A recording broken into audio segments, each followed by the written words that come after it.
Bismillahirrahmanirrahim. Assalamualaikum warahmatullahi wabarakatuh. Alhamdulillahi rabbil alamin. Wabihi nasta'inu ala umuri dunya waddin. Wassalatu wassalamu ala ashrafil anbiya'i wal mursalin. Nabiyyina Muhammadin wa ala alihi wa ashabihi wa man tabi'ahum bi ihsanin ila yaumiddin.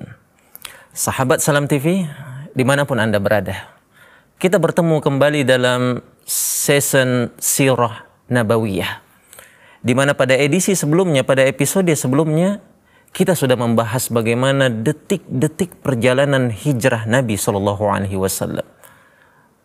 Bagaimana Nabi Shallallahu Alaihi Wasallam memulai perjalanan hijrah di tengah upaya makar yang dilakukan oleh orang-orang Quraisy, di mana mereka bersekutu antar sesama mereka untuk saling bekerja sama, mengumpulkan segala bentuk kekuatan dengan berupaya mengumpulkan aliansi dari setiap suku-suku yang ada di antara suku-suku Quraisy untuk membunuh Nabi Shallallahu Alaihi Wasallam atas usulan dari Abu Jahal. Dan dengan ini dimulailah perjalanan hijrah Nabi Shallallahu Alaihi Wasallam.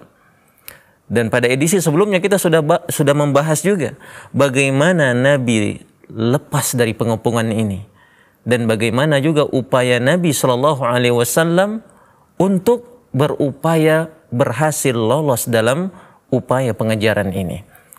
Ma'asyiral muslimin rahimani wa rahimakumullah.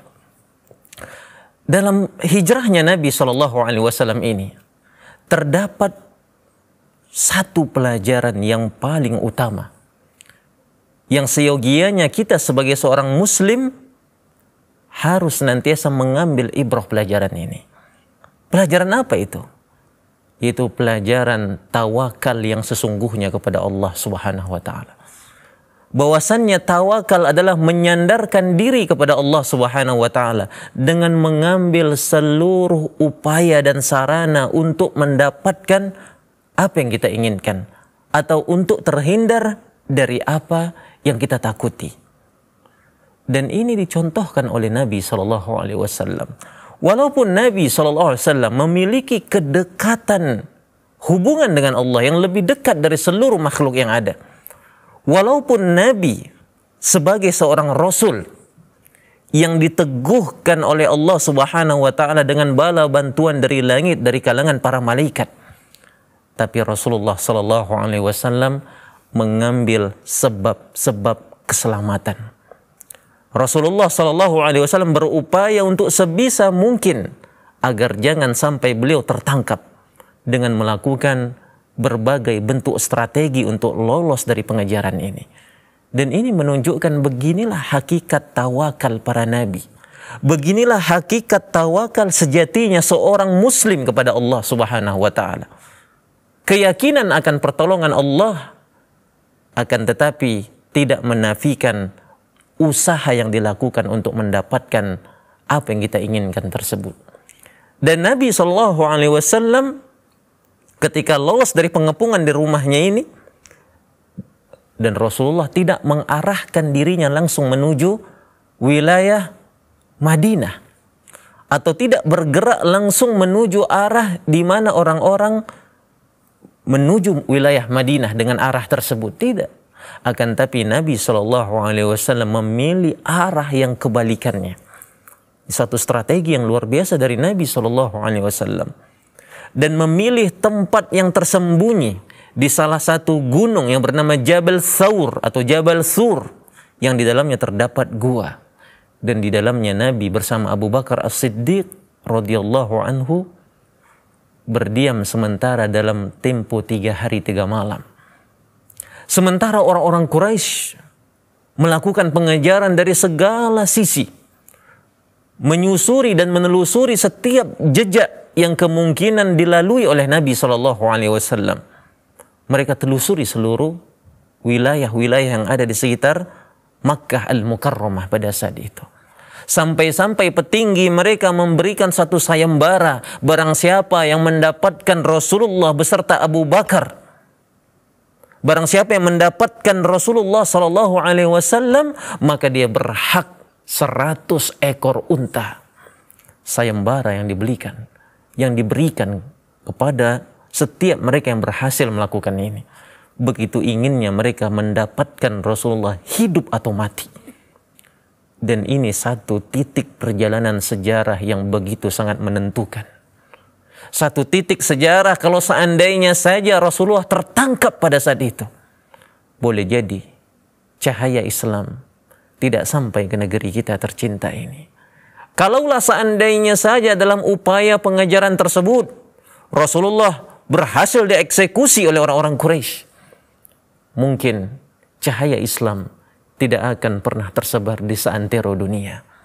Akan tetapi Allah menginginkan agar cahaya itu terus tumbuh dan berkembang, agar cahaya itu terus menyebar walaupun orang-orang kafir ataupun orang musyrik membencinya. Dan qaddarallahu ma syaa fa'al, Rasulullah memilih tempat persembunyian di Jabal Thawr atau Jabal Thur dalam tempo 3 hari 3 malam.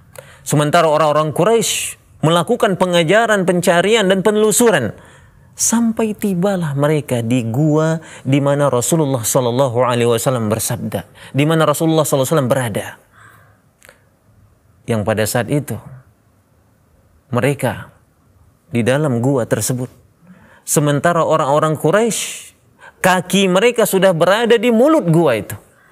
Terdapat salah satu di antara riwayat menyebutkan bahwasannya di mulut gua itu terdapat sarang laba-laba yang begitu sangat pekat menyelimuti ataupun menutupi pintu gua, dan terdapat burung merpati di pintu gua tersebut yang menolak kecurigaan dan tidak menimbulkan kecurigaan ada orang yang masuk dalam itu.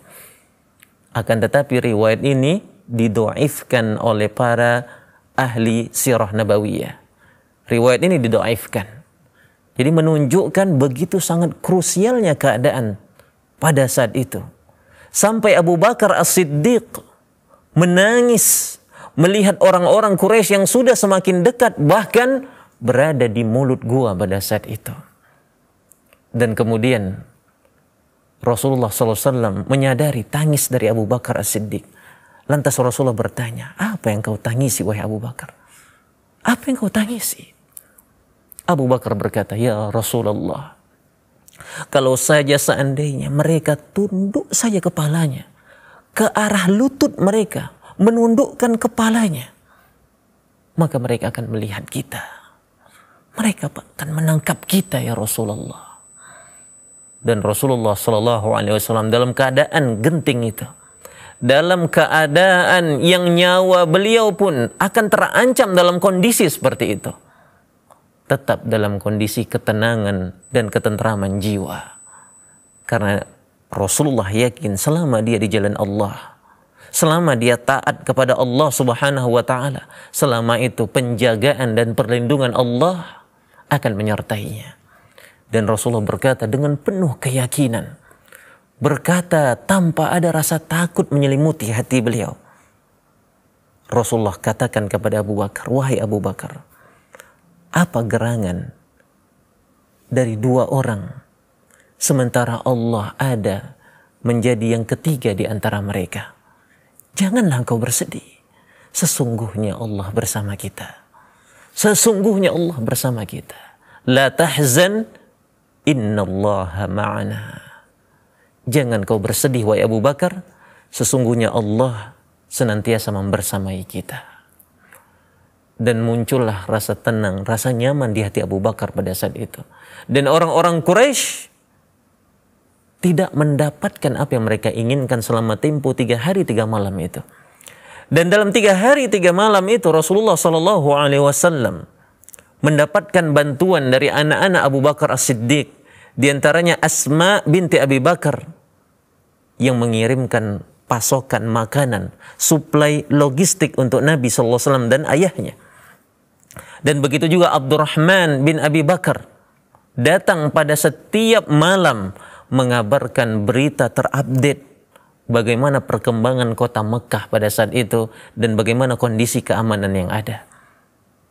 Dan ketika masuk pada 3 malam Rasulullah SAW berada di gua tersebut, dan Rasulullah berencana untuk melakukan suatu perjalanan hijrah, dan perjalanan yang paling fenomenal yang dikenal dalam sejarah peradaban Islam, hijrahnya Nabi Sallallahu Alaihi Wasallam. Maka diperlukan satu upaya, satu strategi dan perencanaan yang matang untuk berupaya sampai kepada negeri Madinah dengan aman.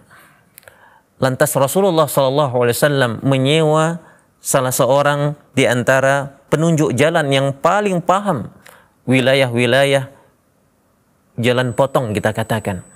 Beliau adalah bernama Abdullah bin Uraikid, salah seorang di antara orang musyrik. Dan ini menunjukkan bolehnya kita bermuamalah kepada orang musyrik selagi kita percaya akan keamanan dan amanahnya. Nah, dan kemudian Rasulullah SAW dalam hijrah ini menyewa jasa Abdullah bin Uraikid. Dan begitu juga Rasulullah SAW membawa bersama mereka Amir bin Fuhairah, seorang budak yang dibebaskan oleh Abu Bakar As-Siddiq. Dan bagaimana perjalanan hijrah Nabi SAW, dan apa saja tantangan yang didapati oleh Nabi SAW dalam perjalanan hijrah ini, maka tetap bersamai kami pada program Sirah Nabawiyah ini setelah pesan-pesan yang berikut ini.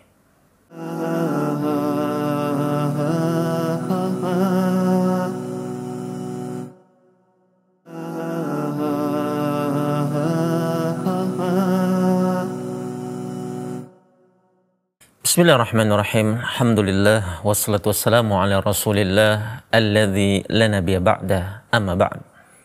Ma'asyiral muslimin dimanapun Anda berada, Rasulullah SAW mempersiapkan dengan matang rencana perjalanan menuju Madinah. Dan Rasulullah SAW adalah orang yang paling bertawakal kepada Allah Subhanahu wa Ta'ala. Dan tawakal, kesempurnaan dari tawakal yang dilakukan Nabi SAW, mengambil segala sarana dan mengerahkan seluruh daya dan upaya untuk agar jangan sampai beliau tertangkap oleh orang-orang Quraisy. Dan inilah bagian bentuk kesempurnaan tawakal Rasulullah Sallallahu Alaihi Wasallam. Maka beliau ingin mengarungi perjalanan pada rute jalan yang tidak biasa dilalui ataupun dilewati oleh kafilah-kafilah yang akan pergi menuju wilayah Madinah, di mana Rasulullah Shallallahu Alaihi Wasallam ingin perjalanan ini adalah perjalanan yang rahasia dengan menempuh rute yang tidak biasa, yaitu melewati rute menuju wilayah arah pesisir pantai, menyisiri wilayah pesisir pantai, wilayah yang jarang dijamah, wilayah yang jarang sekali dilalui oleh orang-orang. Maka untuk hal ini dibutuhkan seorang penunjuk jalan yang sangat paham akan wilayah tersebut. Maka tersebutlah seorang yang begitu sangat paham akan rute jalan. Akan tetapi beliau masih seorang musyrik yang bernama Abdullah bin Uraikid. Rasulullah menyewa jasanya untuk menunjukkan jalan menuju wilayah jalan rahasia untuk sampai ke Madinah. Dan dalam perjalanan ini Rasulullah menggait juga Amir bin Fuhairah, budak yang dibebaskan oleh Abu Bakar As-Siddiq. Dan pada saat itu juga disebutkan juga Amir bin Fuhairah membawa beberapa ekor kambing dengan tujuan untuk menghapus jejak-jejak kaki yang dilalui oleh Nabi SAW beserta rombongan. Dan apa yang terjadi, ma'asyarul muslimin rahimani wa rahimakumullah, detik-detik sebelum perjalanan hijrah itu dimulai, Asma binti Abi Bakar mempersiapkan kebutuhan logistik Rasulullah dan ayahnya. Rasulullah dan ayahnya yang bernama Abu Bakar As-Siddiq ini. Dan pada saat itu Asma binti Abi Bakar menyiapkan perbekalan dengan 2 perbekalan Dan pada saat itu dia tidak mendapatkan ikatan untuk dia mengikat bekal untuk Rasulullah dan untuk ayahnya ini. Apa yang dilakukannya pada saat itu, ma'asyiral muslimin? Diambilnya tali pinggangnya, dibelahnya menjadi dua, dan diikatkannya lah bekal itu dengan tali pinggangnya. Satu ikat pinggang yang menentukan jalan sejarah umat Islam. Ikat pinggang yang menjadi saksi bagaimana gentingnya perjalanan dakwah dan perjalanan hijrah yang dilalui oleh Nabi SAW. Maka setelah itu diberikanlah gelar kepada Asma sebagai Zatu Nitaqain, pemilik dua ikat pinggang. Dan dimulailah perjalanan ini, ma'asyiral muslimin rahimani wa rahimakumullah, di tengah upaya pengejaran yang dilakukan oleh orang-orang Quraisy, di mana mereka menjanjikan kepada siapa saja yang dapat menangkap Rasulullah baik dalam keadaan hidup atau mati, dia akan mendapatkan bonus 100 ekor unta.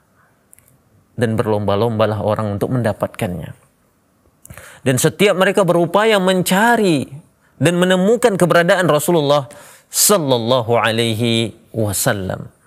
Dan pada saat itu, dari kejauhan, rombongan Rasulullah sallallahu alaihi wasallam terlihat oleh seseorang. Bagaimana jumlah mereka dan bagaimana ciri fisik mereka. Salah seorang di antara mereka, salah seorang di antara orang-orang di wilayah Mekkah melihat dari kejauhan. Lantas pada saat itu, orang ini pun mengabarkan kepada perhimpunan petinggi-petinggi Quraisy yang duduk pada saat itu. Di antaranya ada Suraqah bin Malik. Di antaranya ada berkata di antara mereka ada Suraqah bin Malik. Orang ini berkata, yang melihat dari kejauhan rombongan Rasulullah SAW berkata, sesungguhnya aku baru melihat ada rombongan orang-orang berjalan dari wilayah pesisir sana dengan ciri-ciri begini dan begitu. Disebutkanlah ciri-cirinya. Aku syak, aku khawatir, jangan-jangan itu Muhammad dan rombongannya. Maka Suraqah bin Malik dengan penuh ketamakan hatinya pada saat itu, yang ingin berupaya 100 ekor unta didapatkannya sendiri, lantas membuat satu propaganda. Dikatakannya, oh itu bukan Muhammad. Kupastikan itu bukan Muhammad. Karena apa? Karena aku baru lewat di situ. Kalau seandainya itu Muhammad, udah pasti aku yang pertama mendapatkannya. Dalam hatinya, itulah Muhammad betul ini. Maka dipersiapkannya kuda terbaik yang dimilikinya, dan ditunggangi kuda tersebut, dan melesak dia cepat menuju tempat yang dikabarkan oleh orang tadi. Dan benar kiranya, itu adalah rombongan Rasulullah Sallallahu Alaihi Wasallam yang pada saat itu sedang melakukan perjalanan. Dan Suraqah terus melakukan pengejaran, sampai jaraknya adalah jarak yang begitu sangat dekat, di mana dia bisa melemparkan tombaknya atau melesakkan anak panahnya. Dan Suraqah hampir melakukannya, dan Abu Bakar As-Siddiq melihat dari kejauhan, dan tiba-tiba kudanya terperosok ke dalam tanah. Tiba-tiba kaki kudanya terperosok ke dalam tanah. Dan kemudian berlalulah Rasulullah SAW. Dan tidak lama kemudian, kaki kuda Suraqah bin Malik tadi keluar dari tanah. Dan dia terus mengejar lagi. Dia menganggap ini satu fenomena yang biasa. Bukan satu hal keanehan atau suatu hal di mana Allah menjaga Rasulullah. Dia tidak menyangka hal itu. Kali pertama ini terjadi. Dan dilakukannya lagi upaya pengejaran. Sementara Abu Bakar terus melirik ke belakang, mengkhawatirkan keselamatan Rasulullah Sallallahu Alaihi Wasallam. Ketika Suraqah bersiap-siap akan melemparkan tombaknya atau melesakkan anak panahnya, kali kedua kaki kudanya pun terperosok kembali ke dalam tanah. Dan pada saat itu Rasulullah pun berlalu juga, semakin menjauh. Dan tidak lama kemudian keluar lagi kaki kuda tersebut. Dan Suraqah sudah mulai ada kecemasan dalam hatinya. Tapi dia terus tergiur hatinya untuk mendapatkan 100 ekor unta. Sampai kali ketiga Dikejarnya lagi Rasulullah Shallallahu Alaihi Wasallam, dan terjadi lagi sebagaimana yang terjadi pada kali pertama dan kali kedua. Kaki kudanya terperosok jauh ke dalam tanah. Lantas pada saat itu Suraqah bin Malik menyadari dia tidak akan mampu memberikan kemudaratan kepada Rasulullah.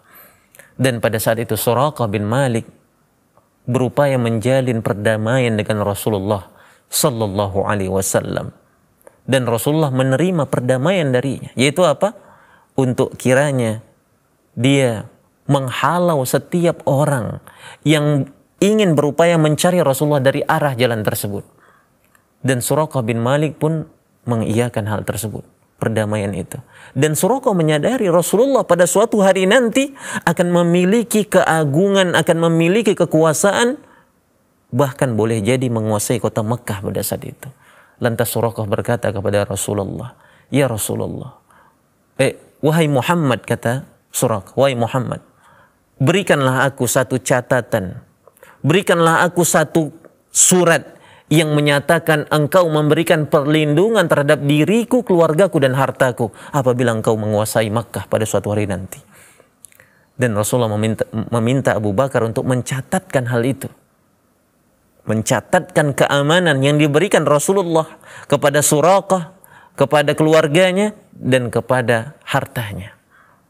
Dan pada saat itu Suraqah pun mendapatkan jaminan keamanan dan keselamatan dari Rasulullah Sallallahu Alaihi Wasallam, dan berlalulah Suraqah bin Malik pada saat itu. Ma'asyiral muslimin rahimani wa rahimakumullah. Perjalanan hijrah ini tidaklah mudah, di mana Rasulullah Sallallahu Alaihi Wasallam menempuh jalan yang bebatuan dengan celah-celah bukit yang begitu terjal, bebatuan yang begitu sangat runcing, bebatuan di sekitar gunung-gunung batu. Ma'asyiral muslimin rahimani wa rahimakumullah. Maka dikabarkan ketika Rasulullah sallallahu alaihi wasallam berada di salah satu daerah, maka terdapat di situ ada khaymah Ummu Ma'bad. Satu kemah Ummu Ma'bad, di mana Rasulullah sallallahu alaihi wasallam beserta rombongannya singgah di kemah tersebut, memohon ataupun meminta agar kira adanya ataupun adakah sesuatu yang bisa dihidangkan kepada mereka, karena mereka seorang musafir. Adakah sesuatu yang bisa dihidangkan untuk setidaknya melepaskan dahaga rombongan ini, atau sedikit atau tidaknya menangkal lapar yang tengah mereka rasakan pada saat itu. Lantas Ummu Ma'bad seorang diri pada saat itu. Dan Abu Bakar bertanya kepada Ummu Ma'bad, "Wahai ibu, wahai Ummu Ma'bad, adakah sesuatu yang bisa engkau hidangkan kepada kami? Adakah air susu dari kambingmu yang bisa engkau berikan pada kami?" Maka pada saat itu Ummu Ma'bad berkata, "Tidak ada sedikit pun makanan, dan tidak ada juga susu yang bisa kau hidangkan." Lantas Rasulullah melihat di samping tenda Ummu Ma'bad terdapat kambing-kambing yang sudah kurus kering. Lantas Rasulullah meminta izin kepada Ummu Ma'bad, "Bolehkah kami sekiranya untuk memerah susu dari kambing-kambingmu yang ada di sini?" Ummu Ma'bad dengan heran berkata, "Kalau ada susunya silakan. Kalau seandainya ada susu yang dihasilkannya, silakan ambil." Dan pada saat itu Rasulullah SAW menuju kambing perah yang sudah kering, yang sudah kurus ini. Dan Rasulullah ucapkan Bismillah. Dan kemudian Rasulullah perah susu dari itu. Dan tiba-tiba saja puting dari kambing ini menjadi membesar dan dipenuhi akan susu. Dan penuhlah susu satu ember penuh yang didapatkan oleh Rasulullah Sallallahu Alaihi Wasallam. 1 menit break. Lantas Rasulullah menyuguhkan minuman ini kepada Abu Bakar, kepada sahabatnya yang lain, kepada Amir bin Fuhairah, kepada Abdullah bin Uraiqid, dan memberikannya juga kepada Ummu Ma'bad, dan Rasulullah minum dari susu tersebut. Dan bagaimana kelanjutan dari kisah ini? Dan bagaimana Rasulullah SAW tiba di kota Madinah? Maka sahabat Salam TV tetap bersama kami setelah pesan-pesan yang berikut ini.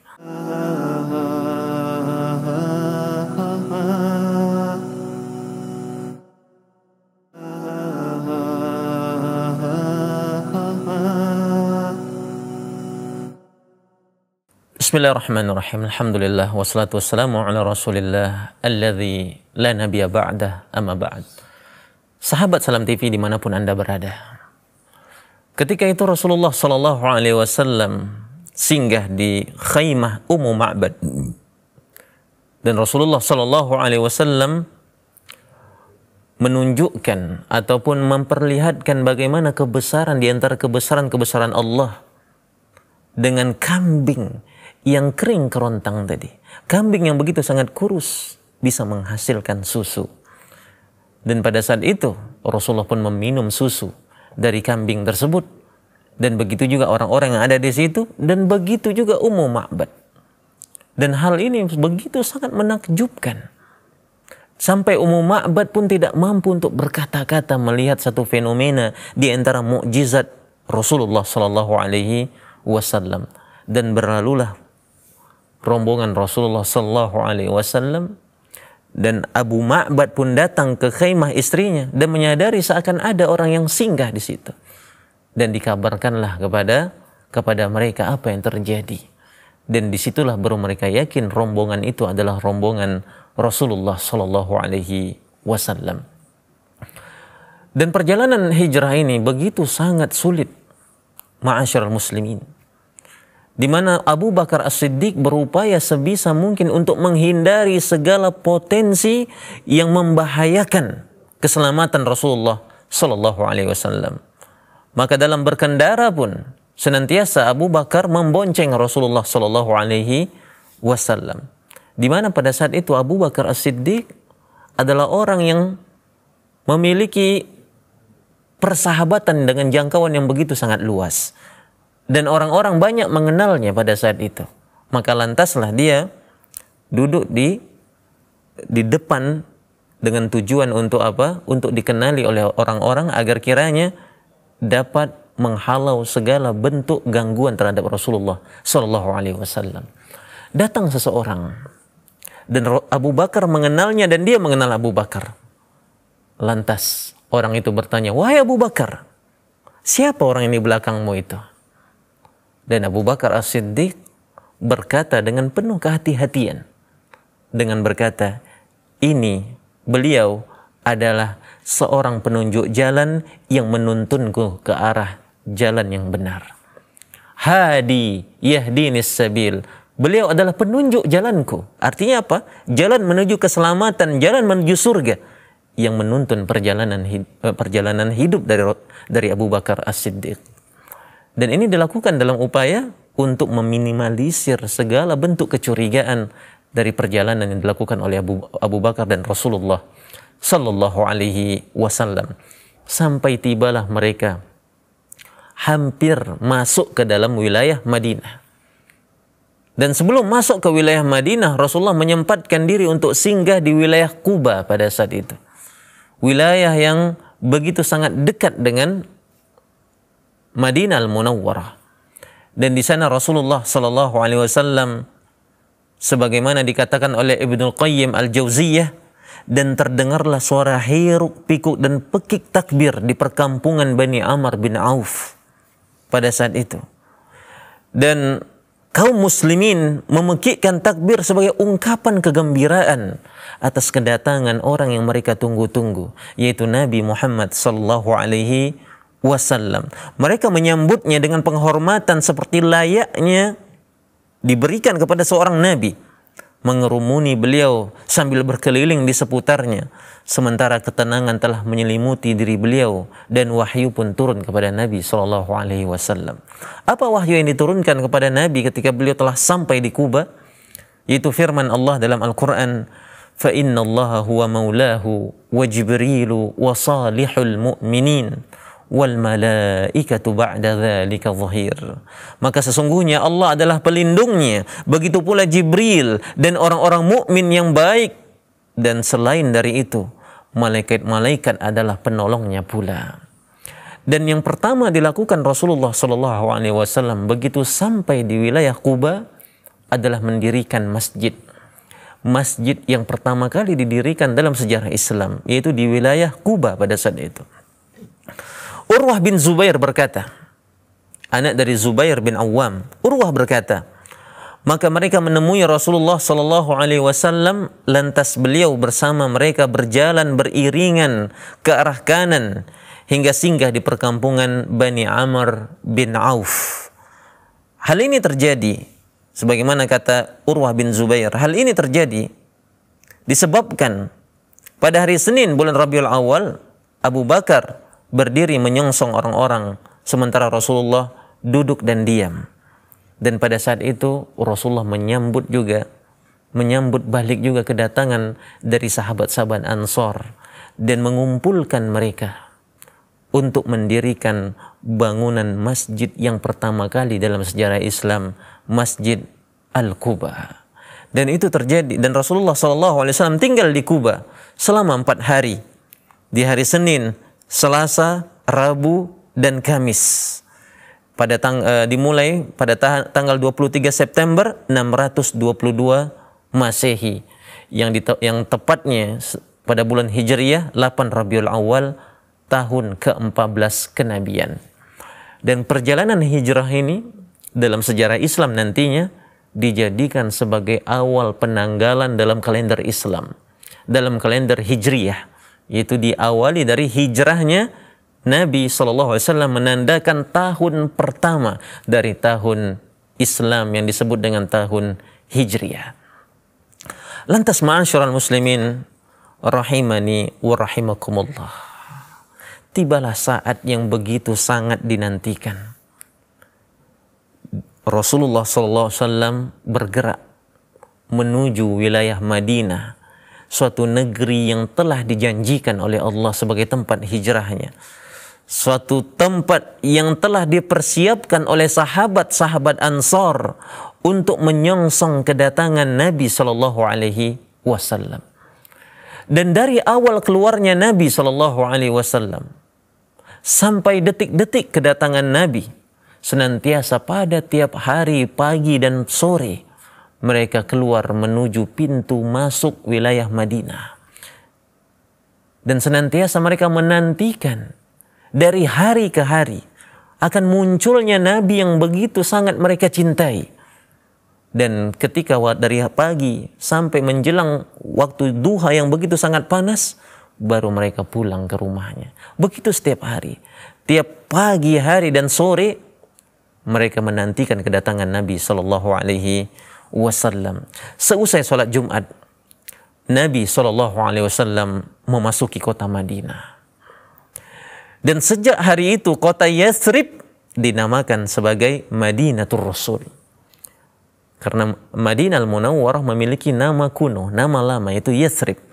Dan ketika Rasulullah datang ke sana, maka kota tersebut berganti nama menjadi Madinatul Rasul, yaitu kotanya Rasulullah Sallallahu Alaihi Wasallam, yang kemudian diungkapkan dengan Madinah supaya lebih ringkas.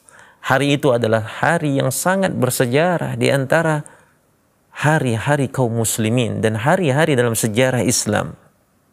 Dan hari yang begitu sangat agung. Dan orang-orang Ansor pun menyambut Rasulullah SAW dengan penuh sukacita. Ma'asyiral muslimin rahimani wa rahimakumullah. Sekalipun orang-orang Ansor bukan orang yang serba berkecukupan, orang-orang Ansor ini dikenal dengan orang-orang yang begitu sangat loyal. Orang-orang yang begitu sangat peduli akan tamu yang mereka sambut. Dan beginilah karakteristik orang-orang Arab pada umumnya. Dan hal ini dikhususkan lagi dan bertambah lagi pada karakter diri orang-orang Ansar yang begitu sangat pemurah, begitu sangat penyayang, dan begitu sangat memuliakan tamu yang datang kepada mereka.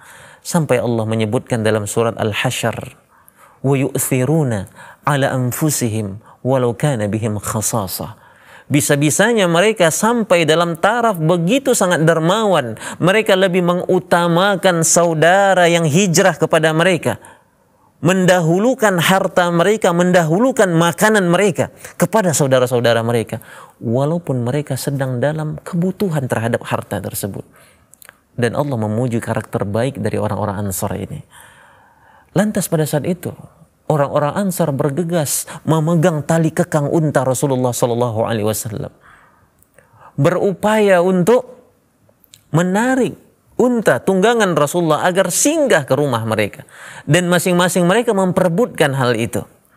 Melihat keadaan yang seperti itu, Rasulullah katakan kepada mereka, biarkan untaku terus berjalan.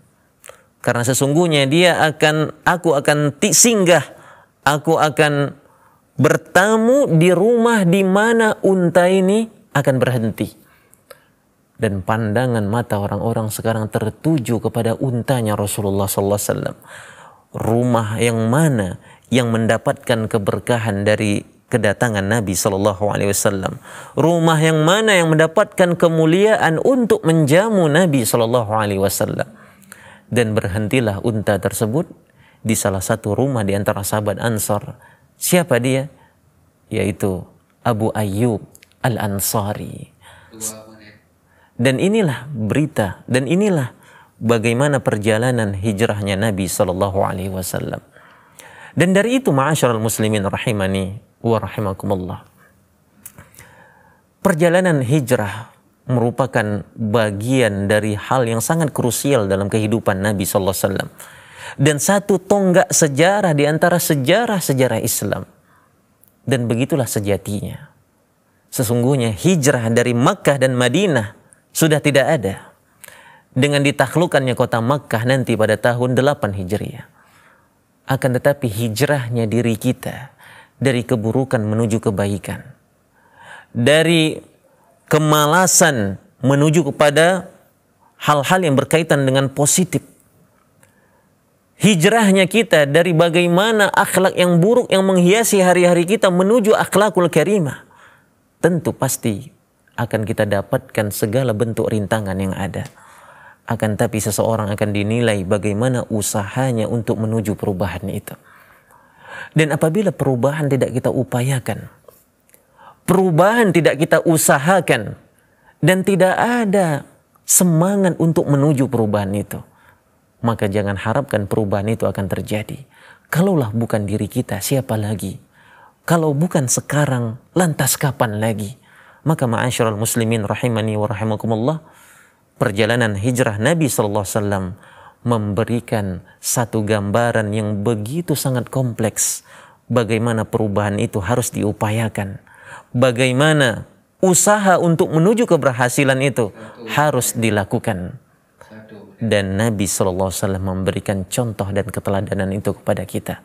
Dan semoga apa yang kita sampaikan ini dan apa yang kita bahas pada edisi hijrahnya Nabi SAW ini menginspirasi kita untuk senantiasa berupaya hijrah kepada kebaikan, untuk senantiasa terus menapaki jejak kehidupan dan menapaki sunnah-sunnah yang digariskan oleh Nabi SAW baik dalam ilmu, amal, akidah dan agama kita.